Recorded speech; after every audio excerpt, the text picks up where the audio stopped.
என் அன்பு உள்ளங்கள் அனைவருக்கும் என் மனமார் நன்றியும் வணக்கத்தையும் தெரிவித்துக் கொண்டு என் ஆசானான டி எம் பாலமுருகன் அவர்களின் பொற்பாத மடிந்து என் பணியை துவங்குகின்றேன். முருக முகுந்த மாள் மருக முன்னவனாம் மூத்தவனாம் அனைவருக்கும் முதல்வனாய் விளங்கும் கணபதிக்கு பின்பறந்தவர் முருகனே, செந்தில் முதல்வனே, மாயன் மருகனே, ஒரு கை முகன் தம்பியே, உம்முடைய தண்டைக்கால் எப்பொழுதும் மறவாத நம்பியை வாழும் இக்குறிஞ்சில ஒற்றவனுக்கு மகளாய் பிறப்படுக்க வைத்தாய். நம்பிக்கை மகளாய் பிறப்படுக்க வைத்து நற்தமிழ் மொழியாய் அனைத்து மக்களும் என்னை செல்லமாக ஒவ்வொரு இல்லத்திலும் உள்ளவர்களின் உள்ளத்திலும் வள்ளி வள்ளி வள்ளி என பெயர் பெற செய்து பற்பல வல்லுநர்களிடம் கல்வி பயின்று கற்றவரிடத்திலும் என்னை பெற்றவரிடத்திலும் சுற்றவரிடத்திலும் பேரும் புகழும் பெற செய்த கந்த பெருமானுக்கு நன்றி செலுத்தான் வேண்டும். மேலும் இக்குறிஞ்சில ஒற்றவனுக்கு மகளாய் பிறப்படுக்க வைத்து தத்தி தத்தி தாவி உதித்து விளையாடும் பிள்ளை பிராயம் கடந்து துள்ளி திரியும் வள்ளி பருவத்தில் கூட என்னை யார் நகைக்காத வண்ணம் வள்ளி என பேருக்கு தகுந்தார் போல் பெரியவர் முதல் எண்ணில் சிறியவர் வரை யாரையும் பகைக்காத வாழ்வு கொடுத்தபடி வேலவர் உன் பாதம் தொட்டு என் பணியை தூங்குகின்றேன் சுவாமி.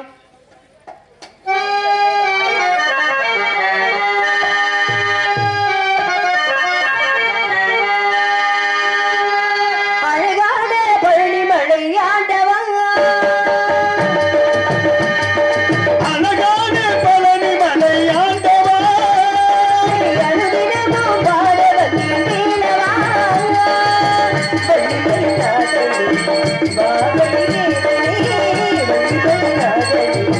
வாவடி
காரியம் துவங்கி இருந்தாலும் எல்லாம் அல்ல அந்த உமையவளின் அருளை பெறுவோமா?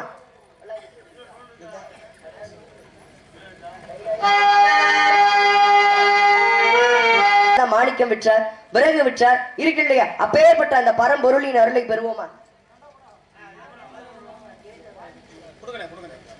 வல்லகுளம் இளைஞர் சார்பாக வள்ளி மேடம் அவர்களுக்கு 200 ரூபாய் அம்பெடுத்து அளிக்கிறோம்.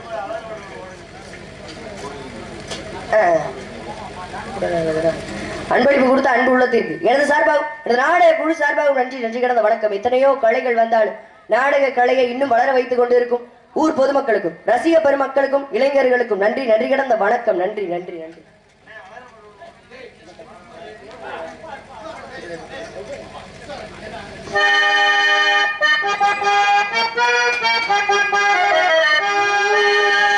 எடுதந்தானடி பிள்ளையிலே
அமைதியாவே உட்கார்ந்துகிட்டு இருந்தா என்ன அர்த்தம்?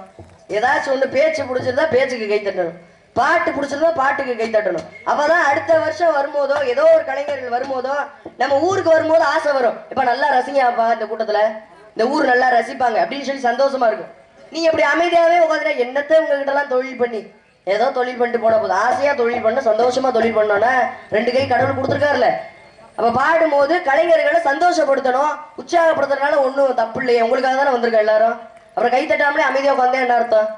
பிடிக்கலன்றீங்களா இல்ல நான் வரி படம் வீணாயிருச்சுன்னு உட்காந்துருக்கீங்களா? அமைதியா இருக்கட்டும். அதனால முல்லை குறிஞ்சி மருதம் நெய்தல் பாலை விடைவதன் இடத்தில் குறிஞ்சி நிலத்தை ஆட்சி புரியும் எனது தந்தையின் பெயர் நம்பிராஜன், தாயார் பெயர் நங்கை மோகினி, எமது பெயர் வள்ளி. எனக்கு உடன்பெறவாத சகோதரர் 7 பேர். 7 பேர் ஆண் பிள்ளைனால மீனாட்சி போல ஒரு பெண் பிள்ளை இல்லை என்று எங்க அப்பாவுக்கு ரொம்ப நாளா வருத்தம். அப்படி வருத்தப்பட்டுக்கிட்டு இருக்கும் போது வள்ளி கிழங்கு தோன்றும் இடத்துல பள்ளத்திலிருந்து எடுத்து வந்து என்னை ரொம்ப செல்லமாக சீரும் சிறப்புடன் வளர்த்து வருகிறார். பெண் பிள்ளை பிறந்தால் காவலுக்கு அனுப்புவதாக அப்பாவோட வேண்டுதல். அந்த வேண்டுதலுக்கு இணங்க நான் காவல் புரிய வந்திருக்கிறேன். என்னுடன் என் உயிர் தோழி ஒருத்தி வந்திருக்கா. அதை விட பேரழகி வராளா? பேரழகி வராம இருப்பா. பக்கத்தூருக்கு போல வரா பேரழகி ஒருத்தி வர போறா உங்களுக்காக. அவளை பாத்தீங்கன்னு வச்சுக்கோங்க நீங்க எல்லாம் தொபுக்கட்டின்னு விழுந்துருவீங்க. அவ்வளவு ஒரு பேரழகி அழகி. பெண்ணுக்கு பின்னே பேராசை கொள்ளும் பேரழகி. அதுக்கு முன்னாடி என் சொந்த முதல்ல என் மனசுல என்ன இருக்குன்னு சொல்லல. யாரு நினைச்சுக்கிட்டு இருக்கேன்? கந்தனை, கடம்பனை, கார்த்திகேயனை, கதிர்வேலனை, சண்முகனை, சரவணனை, குகனை, ஆறு முகனை, பால முருகனை உருகி கொண்டிருக்கேன். எங்க வருவனான்றாரு, காட்சி தருவனான்றார். இருந்தால் மனசை எப்படி ஆறுதல் படுத்திக் கொண்டு எம்பெருமான் முருகப்பெருமான் அவரை பத்தி பேசிக்கிட்டு இருக்கும் போது பாடிட்டு இருக்கும் போது இந்த கூட்டத்துல என்னை எங்கேயாச்சும் இருந்து மறைஞ்சிருந்து பார்த்துட்டு இருப்பார் அப்படின்னு சொல்லி அவருக்காக இங்கு வள்ளியாக நடிக்கும் அன்பு மகள் மதுரை மீனாட்சி அவர்களுக்கு வல்லக்குளம் கிராமத்தின் சார்பாகவும் இளைஞர்கள் சார்பாகவும் பொன்னாடை அணிவித்து பெருமைப்படுத்தப்படுகிறார்கள். இங்கு வள்ளியாக நடிக்கும் அன்பு மகள் மீனாட்சி அவர்களுக்கு வல்லக்குளம் சிற்பி நாகராஜ் அவர்கள் 300 ரூபாயும், கடம்பங்குடி குமரேசன் அவர்கள் 101 ரூபாயும், வல்லக்குளம் அஜித் 100 ரூபாயும், வேளாங்குளம் செல்வகுமார் நினைவாக வள்ளி அவர்களுக்கு 100 ரூபாயும், எனக்காக வல்லக்குளம் சிற்பி நாகராஜ் அவர்கள் 200 ரூபாயும் அன்பளிப்பு பெருமைப்படுத்தினார்கள். அன்பளிப்பளித்து பெருமைப்படுத்திய அனைத்து அன்புள்ளத்திற்கும் எனது சார்பாகவும் அன்பு மகள் மீனாட்சி அவர்கள் சார்பாகவும் நன்றி கலந்த வணக்கம். சாய் விசாகா பேக்கரி மகாதேவன் அவர்கள் இங்கு வள்ளியாக நடிக்கும் அன்பு மகள் மீனாட்சி அவர்களுக்கு 200 ரூபாய் அன்பளிப்பு செய்துள்ளார்கள். அன்பளிப்படுத்தி பெருமைப்படுத்திய அனைத்து அன்பு உள்ளத்திற்கும் எங்களது இருவரின் சார்பாக நன்றி கலந்த வணக்கம். போது கௌரவப்படுத்திய கிராம பொதுமக்களுக்கு எனது சார்பாக நாடக குழு சார்பாக நன்றி கலந்த வணக்கம். அன்பளிப்பு கொடுத்த அன்பு உள்ளத்திற்கு நன்றி கலந்த வணக்கம். நன்றி நன்றி நன்றி.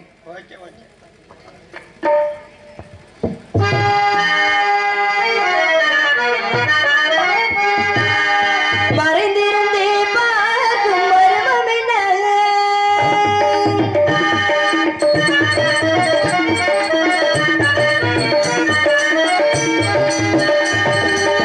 மறைந்திருந்தே பார்க்கும் மர்மம் என்ன? அழகர் மலையழகா இந்த சிலையழகா என்று மறைந்திருந்தே பார்க்கும் மர்மம் என்ன? அழகர் மலையழகா இந்த சிலையழகா என்று மறைந்திருந்தே பார்க்கும் மர்மம் என்ன? நவரசமும்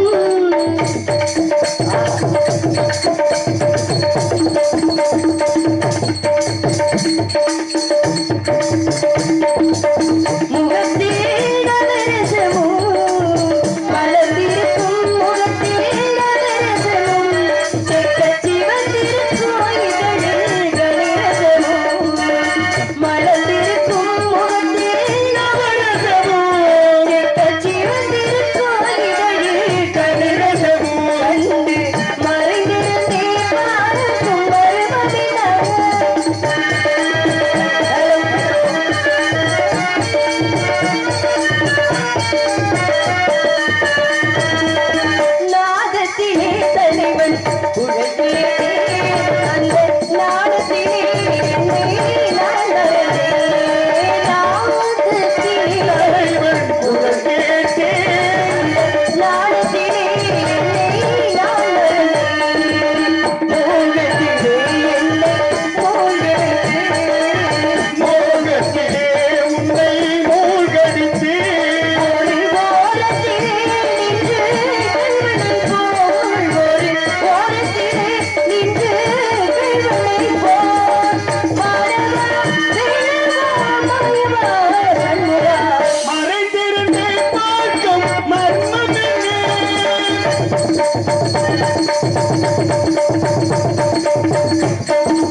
கடந்த வணக்கம். நன்றி நன்றி நன்றி.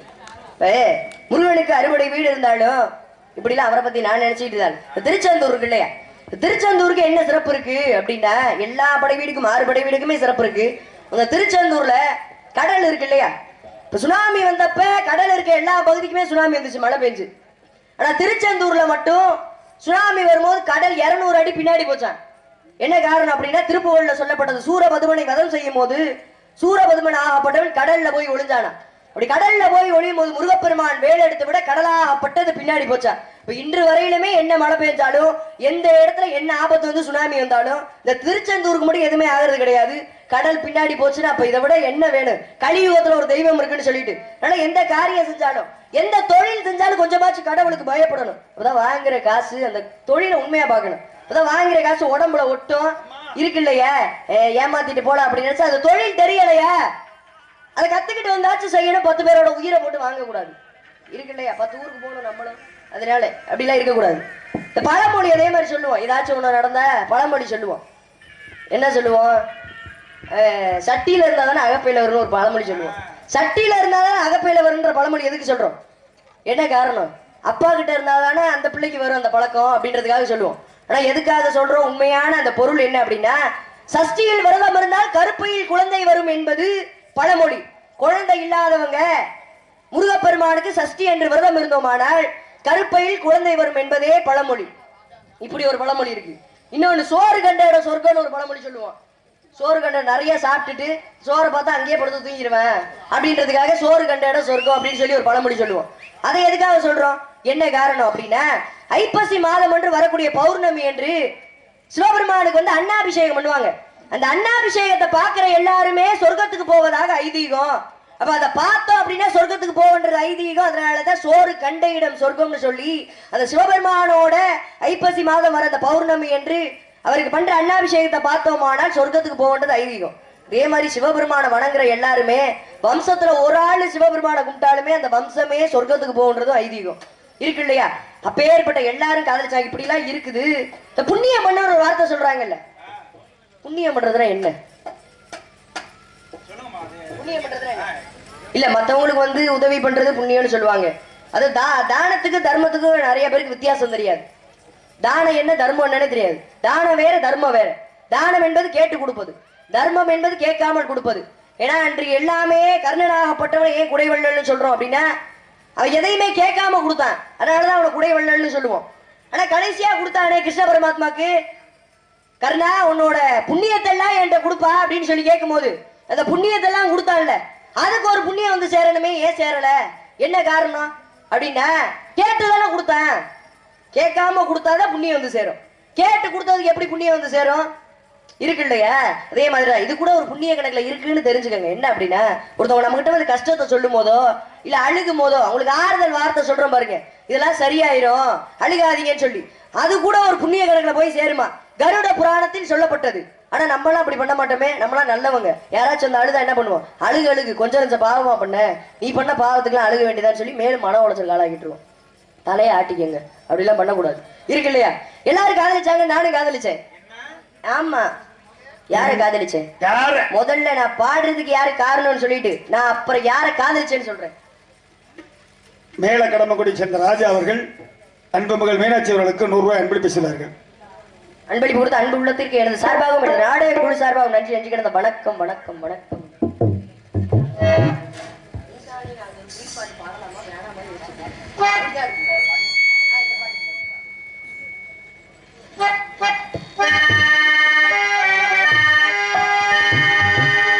நீதானே நாள்தோறும் நான் பாட காரணம், நீ எந்த நெஞ்சோடு நின்றாடும் தோரணம்,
பத்தி நினைச்சிட்டு தான் நன்றி கேட்டுட்டு உள்ளவங்களுக்கு நன்றி நன்றி கிடந்த வணக்கம்.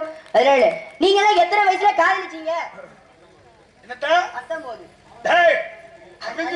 அண்ணன் 19. அப்ப 2 வயசுலயா? 2 வயசுல. அண்ணன் நீனு? அண்ணி கிட்ட சொல்லிடுவேன். அதனால நான் இப்ப காதலிச்சேன் தெரியுமா?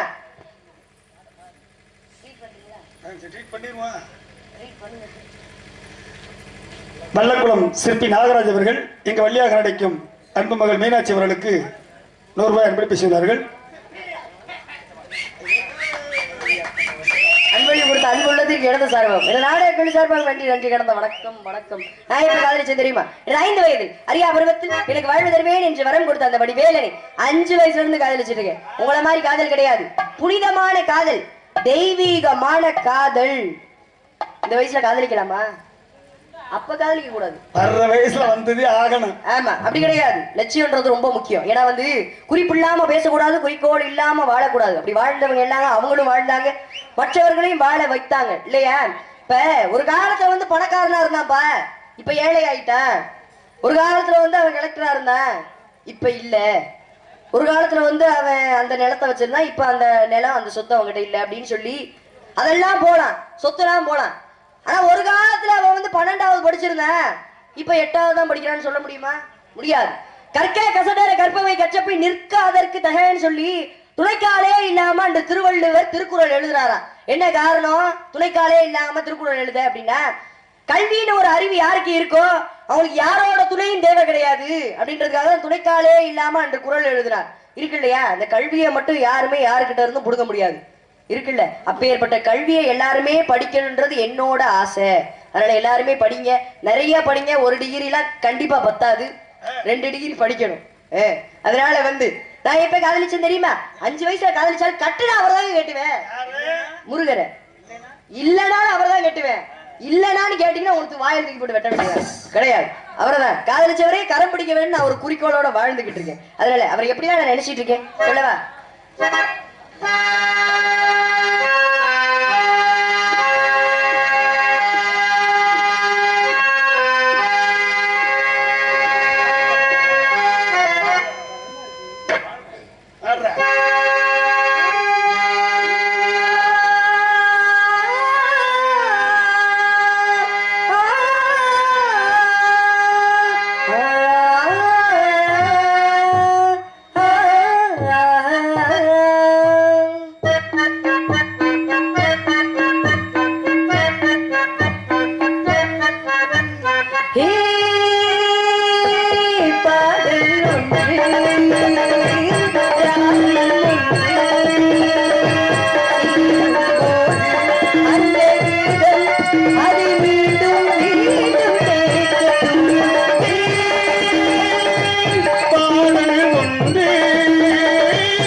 தேகமுந்தன் கூந்தல் மலராடும் மூஞ்சிலே தேகமுந்தன் கூந்தல் மலராடும் மூஞ்சிலே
நன்றி எதிர்த்திய உள்ளங்களுக்கு நன்றி நன்றி கடந்த வணக்கம் இப்படிலாம் நான் அவரை பத்தி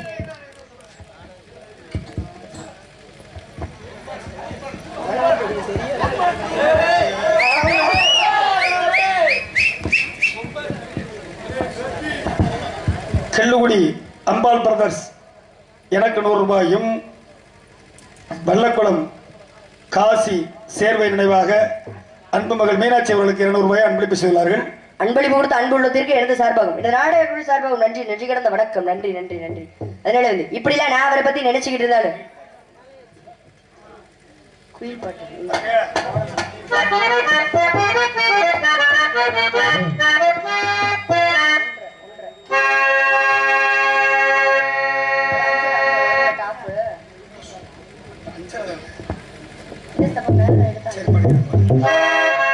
குயில் பாட்டு வந்தது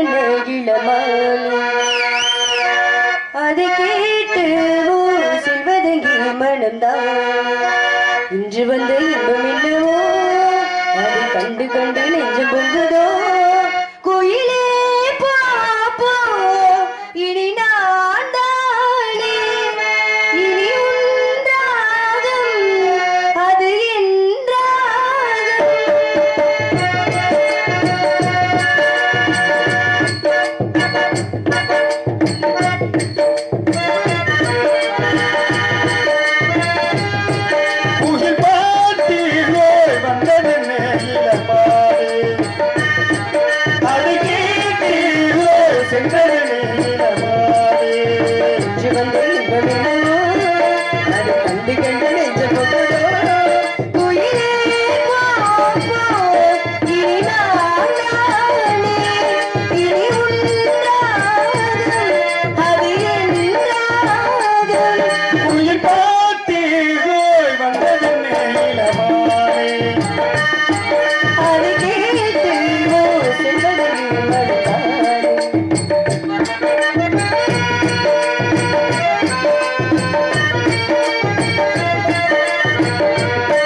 மல்லிகை பூ வெத்தை